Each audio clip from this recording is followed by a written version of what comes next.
National Science Day, so what better way to celebrate than with a little DIY science magic? Yeah, it can be one of the trickiest subjects in school. It was for me. But the creator and host of YouTube Science with Sophie is making it fun and understandable for kids. So we're so excited to have Sophie back with us. She's been here before. She's a pro. Well, I hope she makes it easy for big kids like me. So here we go. How did your series Science with Sophie start? Because it's such a cool concept. Thank you. I realized that as a woman in science, I did not have a female science role model growing up. Interesting. I had a lot of awesome science shows to watch. Bill Nye, Carl Sagan, right?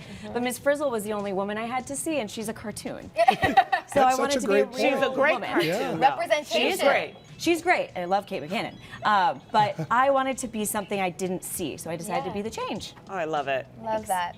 All right, so what is your tactic to make kids really understand? Because you're dealing with some stuff that I'm like, what is this? That would go over a lot of people's heads if you didn't break it down and simplify it like this. Well, thanks. The whole point of the show is that science is all around you, and it's fun and exciting, and it might seem intimidating. You might think you might need to be a lab coat or have a PhD, but you don't. You can just do science every day. This is all stuff I got in my kitchen So today. no PhDs, but we have somewhat of lab coats here. Yeah. Sponsored by the Jam. So I'm going to pass out goggles here. Beautiful, Ooh, can I have the thank lime you. green? You want the lime green? Those are cool. Absolutely. Those are mine. I wanted those. Okay. No, I'm just kidding. You got Who those. wants red? Red's fine. So this is a pretty elaborate thing we got going here. So we got to get cracking. Science with Sophie. Yes. So let's get it going. Let's see if these things Safety fit around my first. big head. Goggles on there. Wait, my hair.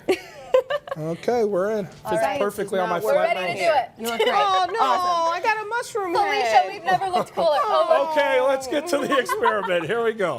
What we're doing today, since it's kind of drab outside, it's like late winter, I thought I would bring some color into the studio. Love it. Okay. So we've got some colorful chemistry today. Let's do it. Now, this is with pH, acids and bases, and what I've made today is from cabbages. These are, like I said, all the things I got literally So in this my isn't own grape kitchen. cool. This isn't the purple stuff. It is not. I wouldn't drink it. It smells, ooh, not quite as nice as Kool-Aid, I would That's say. not grape Kool-Aid, everybody. My kitchen smells great this morning. So we took some red cabbage and blended it with some water and then strained it out, and now we have an indicator. In life, indicator tells us, you know, like if you're driving and you hit a red light, what does that tell you?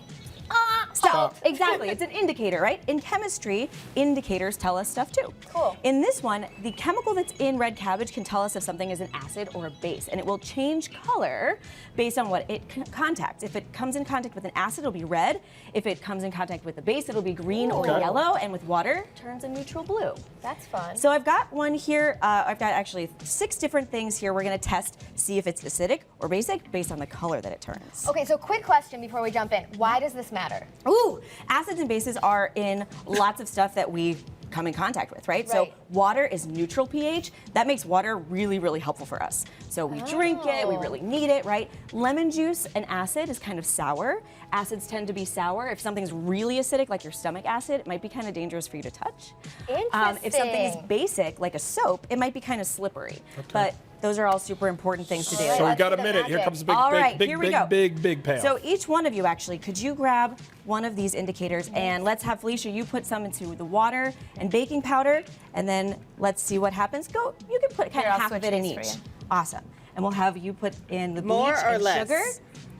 Let's do a little bit more. that's Keep pretty on with the going. lemon. Mine's Ooh, look at bubbling. that. Something's Whoa, bubbling yeah. over Keep on here. going. Keep pouring. Oh, look at that. Beautiful. Yeah, pour it So kind of here's all the over. sugar. Bubbling. It's That one's happening. pretty. The water Very looks nice. Yeah. So they're all different colors, Wow, but they how turn. crazy is that? They definitely changed, right? I like Absolutely. this. Look at that So- one changed a ton. That bleach is a very strong acid. Okay. So don't drink that one for Oh. sure. So that, Sophie, I'm going to give that a big duh. See, science is easy. Right? Yeah, totally. So now we've got our beautiful chemical rainbow but it's here. just that simple to teach a child about acids and bases just off doing something fun. That's a good nugget for all those parents out there trying to get their kids to learn and enjoy it. I think it's a great thing. It's good, too, when you're stuck in the house in the winter, it seems. Yes, you can find all kinds of different materials to try at home. These were things I pulled out of my fridge. Oh, Not the Sophie, bleach. that was fantastic. I don't know And how that you one wear kind of this all matches day. your dress. Great stuff. Big thanks to Sophie for being here on National Science Day. To learn more about her and her wacky experiments, check out her YouTube series and social media at Science with Sophie.